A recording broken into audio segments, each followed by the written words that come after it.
Ұстаздық еткен жалықпас үйретуден балаға дегендей болашақтың басшысында, данасында, ғалымында еңбекқор еңбекшісін тәрбиелеп отырған ұстаздар, сіздерге мың алғыс.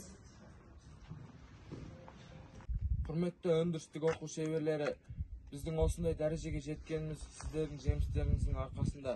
Сіздерге алғысым мол. Біздің болашағымызға алаңдап, мамандыққа баулып, оқытып жатсыздар. Сол себепті колледж студенттерінің атынан алғыс білдіремін.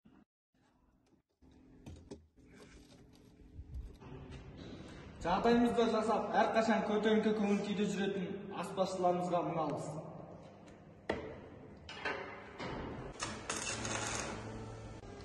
Барлық тәрбиенің бастамасы жас ұрпаққа саналы тәрбие беруде. Қазіргі заман талабына сай жемісті еңбектеніп жүрген жатақхана қызметкерлеріне мың алғыс. Қызылды жасылды қызығы көңілден кетпес мына жарық дүниеде адамның бірінші байлығы денсаулық екенін білеміз. Басымыз ауырып, балтырымыз сыздай қалса болды, осы бір денсаулық сақшыларының көмегіне мұқтаж болып жанымызға сая іздеп жатамыз. Колледж студенттерінің денсаулығын сақтау үшін тынымсыз еңбек етіп жүрген дәрігерлерге мың алғыс. Ұстаз болу аса маңызды және өте қиын мамандық.